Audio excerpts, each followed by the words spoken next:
रूस यूक्रेन युद्ध का 10वां दिन है, यानी कि इस युद्ध को शुरू हुए करीब 250 घंटे होने वाले हैं, लेकिन अभी जंग की आग बुझती नजर नहीं आ रही। रूसी सेना ने कल यूक्रेन के परमाणु ऊर्जा संयंत्र पर हमला किया। गनीमत रही कि इससे कोई बड़ा हादसा नहीं हुआ। रूस यूक्रेन को झुकाने के लिए पूरी ताकत लगा रहा है, लेकिन यूक्रेन भी लगातार उसका जवाब दे रहा है। रूस यूक्रेन युद्ध से जुड़ी इस वक्त की बड़ी खबर आपको बताते हैं। नेटो से यूक्रेन को बड़ा झटका लगा है। नेटो ने यूक्रेन के नो फ्लाई जोन किए जाने की मांग को खारिज कर दिया है। नेटो ने इस मांग को ठुकराते हुए कहा है कि हम इस लड़ाई का हिस्सा नहीं हैं। एक बार फिर नेटो ने पल्ला झाड़ा है इस लड़ाई से और कहा है कि हम इस युद्ध का हिस्सा नहीं हैं। यूक्रेन को नो फ्लाई जोन घोषित करने की मांग से नेटो पीछे हट गया है, इसका समर्थन नहीं करता है और कहता है कि हम इस युद्ध का हिस्सा नहीं हैं।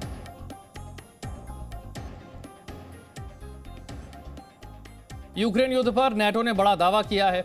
दावा यह है कि क्लस्टर बम से हमला कर रहा है रूस। यूक्रेन पर क्लस्टर बम से हमला किया जा रहा है, यह नेटो ने दावा किया है। इससे पहले यूक्रेन की तरफ से भी दावा हुआ था कि क्लस्टर बम से हम पर हमला हो रहा है। अब वही दावा नेटो की तरफ से भी किया जा रहा है कि क्लस्टर बम से यूक्रेन पर हमला किया जा रहा है। यह हमला रूस कर रहा है, जिससे बड़े पैमाने पर नुकसान हो रहा है।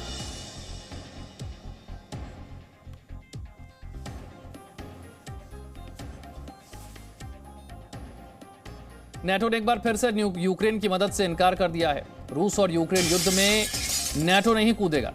मदद करने का मतलब है विश्व युद्ध, ये नेटो की तरफ से बयान आया है। यूक्रेन के एयर स्पेस पर रूस का कब्जा है, ये नेटो ने कहा है, और यूक्रेन का एयर स्पेस हम मुक्त नहीं करा सकते। यानी कि हर मोर्चे पर एक तरह से नेटो फेल होता हुआ नजर आ रहा है।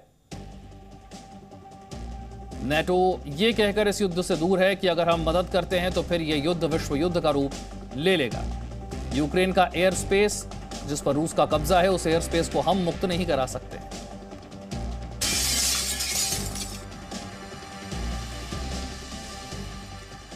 यूक्रेन के विदेश मंत्री दिमित्रो कुलेबा ने बड़ा बयान दिया है। दिमित्री कुलेबा ने अपने बयान में नेटो पर हमला बोला है। यूक्रेनी लोगों का मानना था कि नेटो एक ताकत थी और यूरोपीय संघ कमजोर और अनिर्णायक था, लेकिन यूक्रेनी लोगों ने देखा कि सच कुछ और था। यूरोपीय संघ में चरित्र था, ताकत थी, उन्होंने अभूतपूर्व प्रतिबंध लागू किए, लेकिन नेटो कुछ नहीं कर पाया। अब सब कुछ सहयोगियों की दया पर है, यानी कि द्विपक्षीय संबंधों के स्तर पर है। यह एक कमजोरी है जिसके लिए दुर्भाग्य से गठबंधन भुगतान करेगा।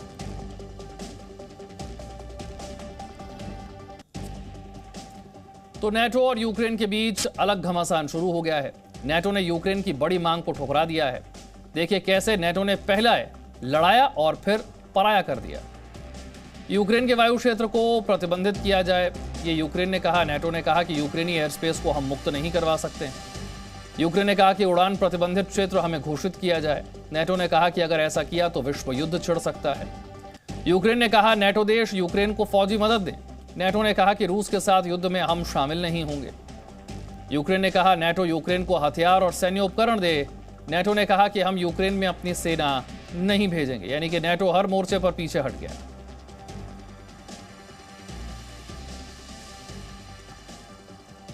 तो देखिए यूक्रेन ने किस तरह से अलग अलग मांग की और नेटो ने हर उस मांग को खारिज कर दिया, चाहे वो एयर स्पेस को मुक्त करवाने की बात हो या फिर उड़ान प्रतिबंधित क्षेत्र घोषित करने की मांग हो। नेटो ने कहीं भी यूक्रेन का साथ नहीं दिया।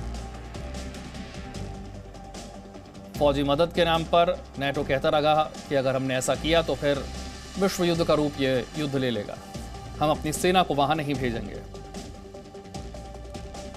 Presenting B News app, available on Google Play and App Store. Download it now.